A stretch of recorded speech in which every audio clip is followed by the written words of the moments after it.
Hi students, मैं धीरज sir स्वागत करता हूं आपको अपने इस यूट्यूब चैनल पर। तो स्टूडेंट्स, मैं आज आप लोगों को इस वीडियो में बिहार बोर्ड क्लास 10th के संस्कृत से रिलेटेड सब्जेक्ट की क्वेश्चंस के बारे में बताऊंगा, जो आने वाले एग्ज़ाम के लिए काफ़ी इम्पोर्टेंट है।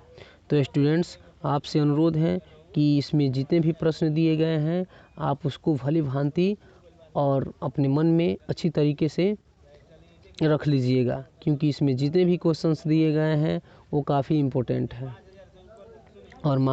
और मैं आपसे एक और अनुरोध करना चाहता हूं कि आप अधिक से अधिक अब अपने पढ़ाई पर ध्यान दीजिए, क्योंकि आपका एग्ज़ाम जो है काफ़ी नज़दीक आ चुका है। इसलिए आपकी तैयारी भी अच्छी सी होनी चाहिए। तो चलिए प्रश्न की ओर बढ़ा जाए।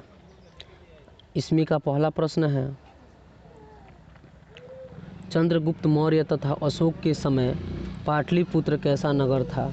चंद्रगुप्त मौर्य तथा अशोक के समय पाटलिपुत्र कैसा नगर था? तो आइए हम इसका आंसर देखते हैं।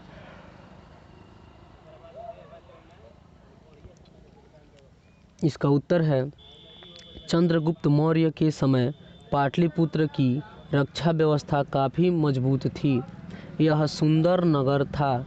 अशोक के शासनकाल में इस नगर का वैभव और अधिक समृद्ध हुआ। एक यूनानी राजदूत ने अपनी पुस्तक में इसकी चर्चा की है। उन्होंने लिखा है कि यह नगर दर्शनीय है। तो आइए एक बार और इस उत्तर को समझते हैं।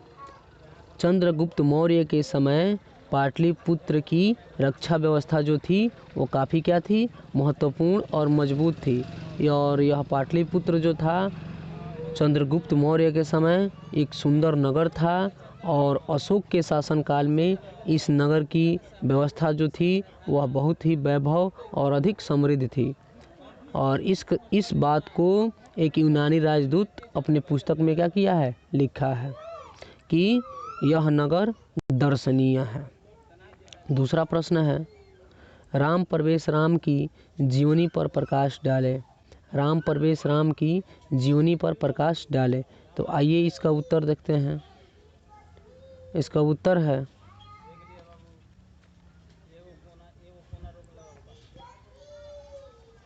राम परवेश राम एक दलित परंतु लगनशील और परिश्रमी बालक थे। राम परवेश राम एक दलित परंतु लगनशील और परिश्रमी बालक थे।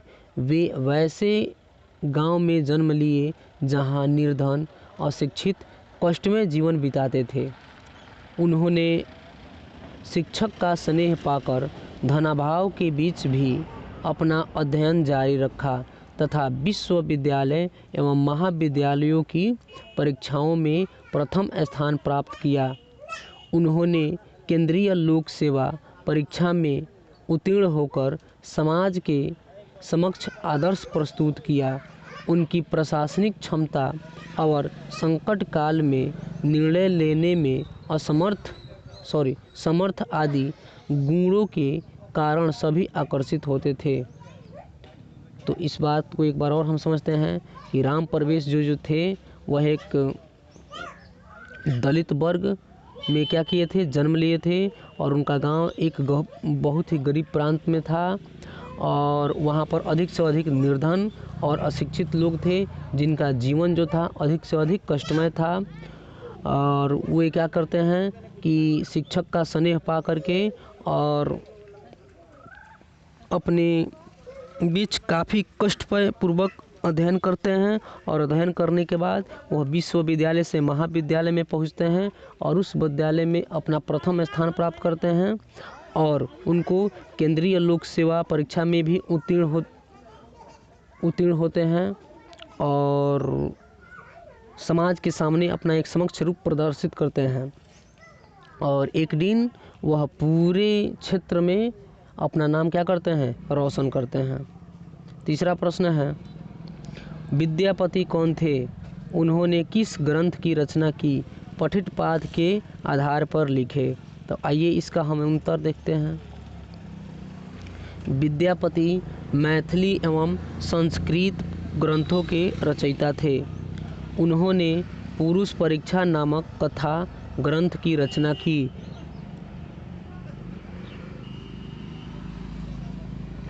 इस रचना में आलस्य को समाप्त करने के लिए व्यंग्यात्मक कथा का वर्णन है।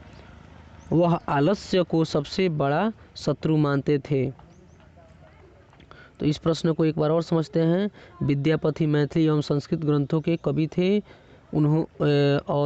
उन्होंने पुरुष परीक्षा नामक कथा भी लिखा, जिसमें आलस्यों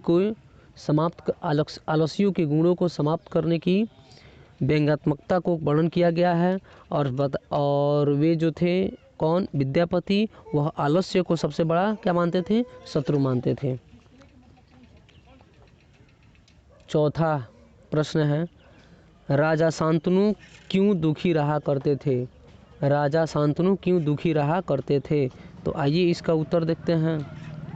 इसका उत्तर है, एक बार राजा शांतनु जब घूमने के लिए यमुना तट पर गए, तब वहाँ मछुआरों की एक परम सुंदरी कन्या जिसका नाम सत्यवती था को देखकर उसके पिता से विवाह करने की इच्छा प्रकट की। सत्यवती की पिता इस शर्त पर सहमत हो गए कि आपके बाद सरस्वती का पुत्र ही राजा बनेगा, परंतु देवव्रत के कारण राजा शांतनु सत्यवती के पिता की शर्त नहीं माने, जिसके कारण राजा शांतनु दुखी रहा करते थे। चलिए 5 नंबर प्रश्न है, मनुष्य को प्रकृति से क्या लगाव रखना चाहिए। मनुष्य को प्रकृति से क्यों लगाव रखना चाहिए। तो इसका उत्तर है,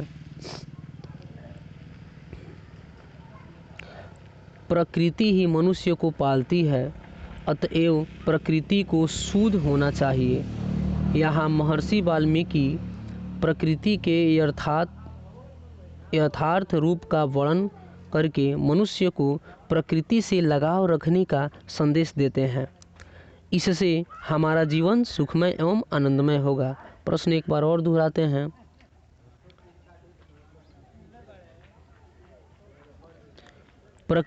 मनुष्य को प्रकृति से क्यों लगाव रखना चाहिए। तो इसका उत्तर होगा, प्रकृति ही मनुष्य को पालती है, अतएव प्रकृति को शुद्ध होना चाहिए। यहाँ महर्षि वाल्मीकि प्रकृति के यथार्थ रूप का वर्णन करके मनुष्य को प्रकृति से लगाव रखने का संदेश देते हैं। इससे हमारा जीवन सुखमय एवं आनंदमय होगा। अगला प्रश्न है, भारत महिमा पाठ से हमें क्या संदेश मिलता है। भारत महिमा पाठ से हमें क्या संदेश मिलता है। तो आइए हम लोग इसका उत्तर देखते हैं। 6वां प्रश्न का उत्तर है, भारत महिमा पाठ से यह संदेश मिलता है कि हमें भारतीय होने पर गर्व होना चाहिए। हम भारतीयों को हरि की सेवा करने का मौका मिला है और मोक्ष की प्राप्ति का भी अवसर मिला है। हमें देशभक्त होना चाहिए और अन्य भारतीयों से मिलजुल कर रहना चाहिए। इस पाठ से हमें यही शिक्षा मिलती है। 7 नंबर प्रश्न है, स्वामी दयानंद सरस्वती का मुख्य उद्देश्य क्या था। स्वामी दयानंद सरस्वती का मुख्य उद्देश्य क्या था। तो आइए हम लोग इसका उत्तर देखते हैं। 7 नंबर प्रश्न का उत्तर है, स्वामी दयानंद सरस्वती का मुख्य उद्देश्य समाज में फैली कुरीतियों का विरोध करना था। उन्होंने बाल विवाह का विरोध, मूर्ति पूजा का विरोध और छुआछूत समाप्त कराने आदि कई महत्वपूर्ण कार्य किए। उन्होंने स्त्री शिक्षा एवं विधवा विवाह को प्रोत्साहन दिया। उन्होंने अपने सिद्धांतों के प्रचार के लिए 1875 ईस्वी में आर्य समाज नामक संस्था की स्थापना की। आर्य समाज द्वारा उन्होंने वैदिक ग्रंथों की अच्छाइयों के प्रचार के लिए नई शिक्षा पद्धति की घोषणा भी की।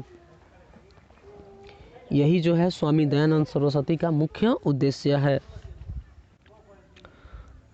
8 नंबर प्रश्न है, मंगलम पाठ के आधार पर सत्य का स्वरूप बताएं। मंगलम पाठ के आधार पर सत्य का स्वरूप बताएं। तो इसका उत्तर है सत्य की महत्ता का वर्णन करते हुए महर्षि वेदव्यास कहते हैं कि मिथ्या कदापि नहीं जीतता, अपितु हमेशा सत्य की ही जीत होती है। सत्य से ही देवलोक का रास्ता प्रशस्त होता है। मोक्ष प्राप्त करने वाले ऋषि लोग सत्य को प्राप्त करने के लिए ही देवलोक जाते हैं, क्योंकि देवलोक में सत्य का खजाना है। 9 नंबर प्रश्न है, कवि दामोदर गुप्त के अनुसार पाटलिपुत्र कैसा नगर है? कवि दामोदर गुप्त के अनुसार पाटलिपुत्र कैसा नगर है? तो आइए हम लोग इसका आंसर देखते हैं। इसका उत्तर है कवि दामोदर गुप्त ने पाटलिपुत्र की प्रशंसा की है। उनके अनुसार पाटलिपुत्र महानगर पृथ्वी पर बसे नगरों में श्रेष्ठ है। यहाँ सरस्वती के वंशज यानी विद्वान लोग बसते हैं। कवि ने इस महानगर की तुलना इंद्र की नगरी स्वर्ग से की है।